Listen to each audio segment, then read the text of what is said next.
अस्सलाम वालेकुम everyone and welcome back to Dubai Infotech channel. अभी ये जो फ़्लाइट्स हैं फ्रॉम इंडिया, पाकिस्तान, नेपाल से तो ओपन ऑलरेडी हो चुकी है, लेकिन ये जो ट्रैवल प्रोटोकॉल्स है इनकी वजह से जो भी व्यूअर्स हैं, जो भी पैसेंजर्स हैं, वो काफ़ी ज़्यादा कंफ्यूज हैं। मैंने डिटेल्ड वीडियो बनाई हुई है इन सब चीज़ों के ऊपर, लेकिन आप लोग वही चीज़ें बार बार पूछ रहे हैं जो कि मैंने ऑलरेडी वीडियोज़ के अंदर बता दी होती है। नीचे कॉमेंट्स में भी वो पूछ रहे होते हैं, इसलिए मैं आज एक पूरी लिस्ट ये बनाई हुई है जिसमें आपकी जितने भी कॉमेंट्स हैं वो सारे मैं पढ़ता हूँ, जितने भी आप मुझे मैसेजेस भेजते हैं वो सारे मैं पढ़ता हूँ, और आज मैं उन सब के बारे में ही आपको ये बताऊंगा। और इस वीडियो में आपको A to Z सारी डिटेल मिल जाएगी, ठीक है। जितनी भी पुराने ट्रैवल प्रोटोकॉल्स की वीडियोस थी उन सब को मैं एक ही वीडियो में कंबाइन कर लूँगा। क्या होता है जी कि अगर कोई भी यूट्यूबर एक कंटेंट के ऊपर 2 दफ़ा वीडियो बना देता है तो नीचे कॉमेंट्स की भरमार लग जाती है जी कि आप रिपीट कॉन्टेंट बना रहे हैं, आपने ये चीज़ दोबारा बता दी थी, आपने इधर बताई थी, उधर बताई थी। लेकिन आप लोग जब वही चीज़ पूछते हैं और बार बार पूछते हैं तो उसका कोई भी नहीं, वो एक ही चीज़ को 1000 लोग सेम पूछ रहे होते हैं, और वो चीज़ का मसला ये होता है कि ऑलरेडी उसको वीडियो पे बताया होता है, पूरा एक्सप्लेन किया होता है। सो सबसे पहले जो लोग क्वेश्चन पूछ रहे हैं जी कि ये जिन लोगों ने इंडिया में वैक्सीनेशन ली हुई थी उनका क्या स्टेटस है जी, उनका स्टेटस अभी कुछ भी नहीं है। उनका कैसे अलाउ होगा? अचानक ही आप लोगों को एक खबर मिल जाएगी जी कि अभी वो लोग भी अलाउ कर सकते हैं जिन्होंने ये वैक्सीनेशन ली हुई है, क्योंकि जैसा आप लोगों को मालूम है कि ये इससे पहले भी ये जो फ्लाइट्स थी 7 अगस्त तक सस्पेंड थी, और खबरें ये आ रही थी कि ये जो फ्लाइट्स हैं ये 7 अगस्त से भी ज़्यादा आगे जा सकती है। लेकिन अचानक ही खबर आ जी कि 7 कुछ नहीं, अभी तो ये 5 से स्टार्ट हो रही हैं। तो इसी तरह जिन लोगों ने वैक्सीनेशन ली हुई है इंडिया में, पाकिस्तान में, वो लोग अभी थोड़ा सा वेट करें। एकदम अचानक ही खबर आ सकती है जी कि अभी आप लोगों को भी ट्रैवल करने की इजाज़त दे दी जाएगी। होपफुली ये फेजेस के ऊपर ओपन की जा रही हैं फ़्लाइट्स को, क्योंकि एकदम पूरा रश भी नहीं होना चाहिए। सो इस इंशाल्लाह जल्दी ही आप लोगों का भी हो जाएगा। सेकेंडली जो लोग पूछ रहे हैं जी कि एक डोज़ हमने दुबई में ली थी या अबू धाबी में ली थी और दूसरी डोज़ हमने ली थी जी इंडिया में, या दूसरी डोज़ अभी तक ली ही नहीं है, तो एट द मोमेंट आप लोग भी ट्रैवल नहीं कर पाएंगे। अगर आपने एक डोज़ यहाँ पे ली थी तो दूसरी डोज़ आपने कहीं और से ले ली है या दूसरी वैक्सीनेशन ले ली है, तो एट द मोमेंट अभी आप लोग ट्रैवल नहीं कर पाएंगे। अभी सिर्फ वही लोग ट्रैवल कर पाएंगे जिन्होंने दोनों डोजेज़ UAE से ली हुई हैं और उनके पास UAE का अप्रूव्ड सर्टिफिकेट भी है। इसके अलावा अभी कोई भी डोज़ है आप लोग अभी ट्रैवल नहीं कर पाएंगे।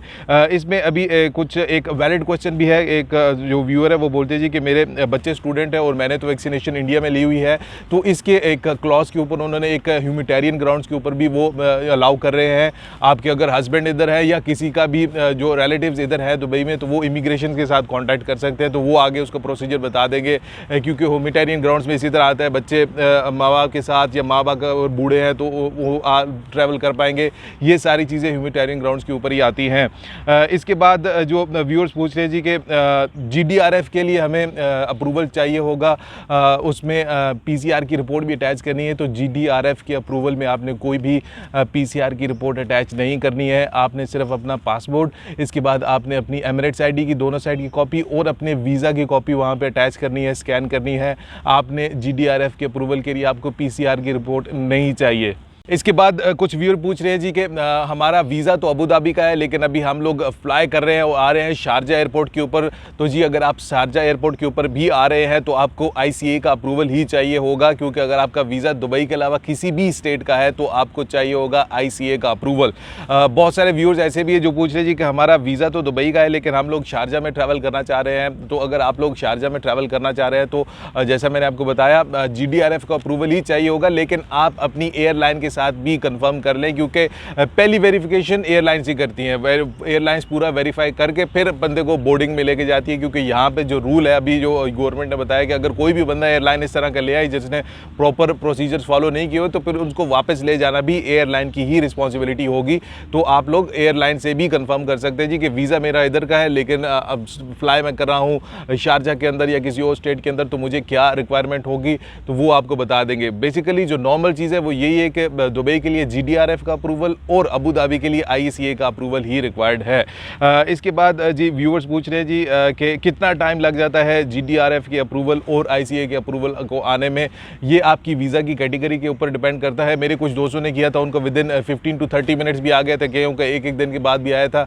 ये डिपेंड करता है आपने ये सारी चीज़ें कैसे प्रॉपर की, आपकी जो डॉक्यूमेंटेशन है वो प्रॉपर है या नहीं है। इसके अलावा बहुत सारे व्यूअर्स पूछ रहे हैं जी कि हमने अगर बाय मिस्टेक ये चीज़ ICA के के फॉर्म के अंदर या GDRF के फॉर्म के ऊपर कुछ चीज़ गलत लिख दी है, कुछ गलत कर दी है, तो उसका क्या करेंगे, तो उसका फिर आप लोग वेट करें। अगर आपका अप्रूवल रिजेक्ट हो जाता है तो आप उसको दोबारा अप्लाई कर सकते हैं। इसमें कोई आपने पैसे थोड़ा ही देने हैं, ये बहुत ही सिंपल चीज़ है। अगर आपने हो सकता है कि एक्साइटमेंट में आके इतने ज़्यादा अरसे से फ्लाइट्स बंद थी, तो आपने जाके वहाँ पे कुछ गलत इन्फॉर्मेशन दे दी है, तो उसमें आप लोग उसको अप्रूवल आने के बाद अगर वो रिजेक्ट हो जाता है तो उसके बाद आप उसको दोबारा से री इंटर कर सकते हैं। बहुत सारे व्यूअर्स ऐसे भी हैं जो कह रहे हैं कि हमें अभी ओवर स्टे हो गया है, 6 महीने हो गए हैं, तो उसका क्या है, तो यहाँ पे जो अभी लेटेस्ट चीज़ है उसमें यही बताया जा रहा है कि अगर आप लोगों का ओवर स्टे हो गया है, आप लोगों का वीज़ा एक्सपायर हो गया है, तो आप डायरेक्टली अपनी कंपनी से कॉन्टैक्ट करें और वो आपको आगे का प्रोसीजर बताएंगे और वो ही आपके वीज़ाज़ को एक्सटेंड कर सकते हैं। इसके ऊपर ऑलरेडी डिटेल्ड वीडियो बनी हुई है, डिस्क्रिप्शन में उसके लिंक भी है। अगर आपने इसके ऊपर ज़्यादा फर्दर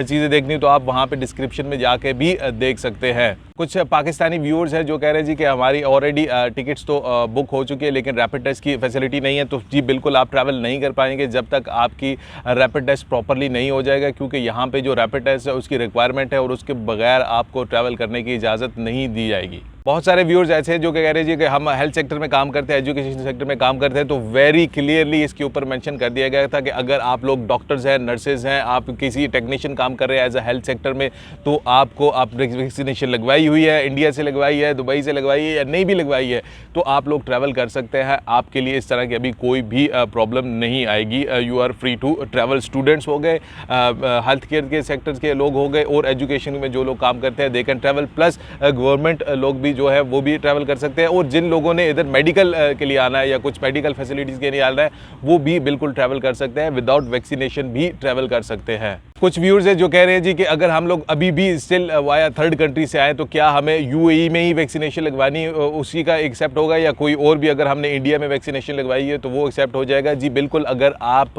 वाया थर्ड कंट्री से आ रहे हैं, आपने ऑलरेडी अपनी बुकिंग करा ली थी, टिकट करा लिए थे, सब कुछ आपने पैसे दे दिए थे, तो अगर आप आ रहे हैं वाया थर्ड कंट्री से तो स्टिल आपने जो भी वैक्सीनेशन लगवाई हुई है, अगर इंडिया से भी लगवाई हुई है या UAE से लगवाई हुई है, लेकिन वो अगर अप्रूव्ड वैक्सीनेशन है तो आप लोग ट्रैवल कर सकते हैं। मीन ऐसी कोई वैक्सीनेशन लगवा ली जो यहाँ पे अप्रूव्ड नहीं है तो फिर तो नहीं, लेकिन अगर आपने इंडिया में भी वो वैक्सीनेशन लगवाई है जो कि UAE में अप्रूव्ड है तो वाया थर्ड कंट्री से स्टिल आप लोग ट्रैवल कर सकते हैं। इसके अलावा व्यूअर्स पूछ रहे हैं जी कि ये जो क्वारंटीन है इसका क्या करना पड़ेगा? जी क्वारंटीन का भी बहुत सिंपल है। अगर आप लोग लैंड कर रहे हैं अबू धाबी एयरपोर्ट के ऊपर या फिर आप लैंड कर रहे हैं रसूल खैमा एयरपोर्ट के ऊपर तो आपको क्वारंटीन करना पड़ेगा। जो लोग भी लैंड कर रहे हैं यहाँ पे दुबई एयरपोर्ट के अंदर या फिर शारजा एयरपोर्ट के ऊपर तो उन लोगों को क्वारंटीन नहीं किया जा रहा है। उनको सिर्फ यही बताया जा रहा है कि जब तक आपकी PCR टेस्ट की रिपोर्ट नहीं आती है आपको घर में ही रहना पड़ेगा। PCR टेस्ट की रिपोर्ट 12 से 24 घंटे के अंदर अंदर आ जाती है, उसके बाद अगर वो नेगेटिव है then you are free to go.